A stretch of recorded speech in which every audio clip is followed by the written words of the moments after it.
Hi, I'm Dr. Kevin Mays. I'm a consultant with Farr Associates, a leadership team and organizational development company, and I specialize in helping teams to maximize their performance by optimizing the way they move through the problem-solving process.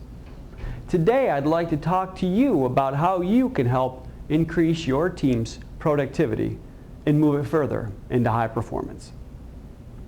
I want to begin by talking about two teams I've worked with recently, the fast team and the slow team.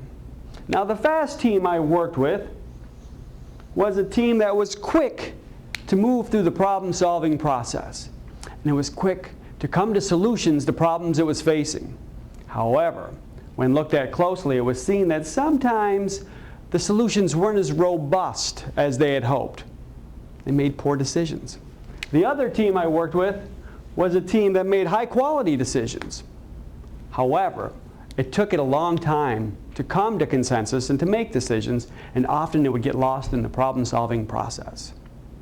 Why is it then that some teams are quick to make decisions and come to consensus, while other teams take longer?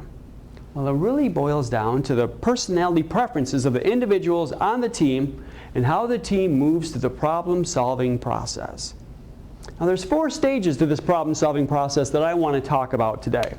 The first stage is the stage in which the problem is fully understood. This is where the data is collected and the facts are assessed, the details are weighed.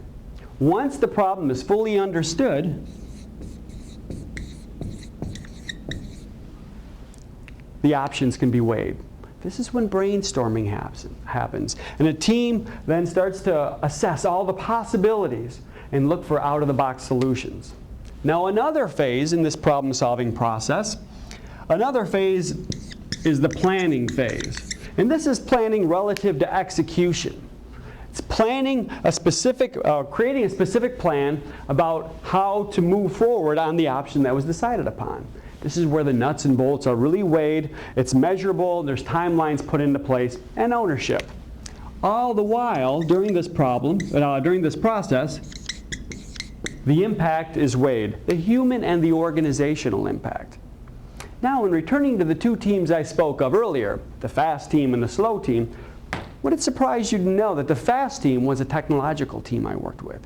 This was a team made up of like-minded individuals, and they moved through the problem-solving process in similar fashion.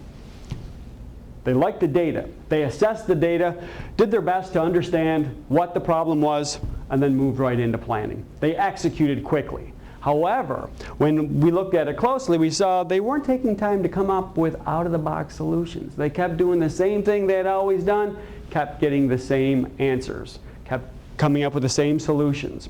And when they did come up with a new solution, often their logical solutions would have an impact they hadn't foreseen. They created collateral damage in the organization. Now, the other team, the quick team, this was an executive management team that I worked with. Now, this team was made up of individuals who had very different preferences. For example, the head of accounting was very data focused, loved the details, and liked to dig into the information. The head of sales had a preference for understanding the human impact. And the head of HR, on the other hand, paid more attention to what the options were and loved to do the brainstorming and look at all the possibilities. So you would think they covered all the aspects of the problem-solving process. However, they didn't do so intentionally, and in effect, it actually stalled the problem-solving process. Because when they were faced with a problem, each one went to their own preferred area, and they didn't move through the process intentionally.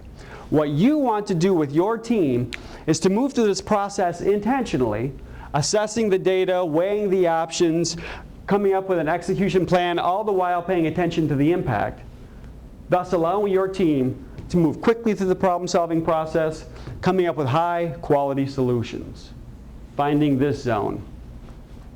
If you can do this intentionally, you'll increase the performance of your team. This is what we help teams do at Farr. Thanks.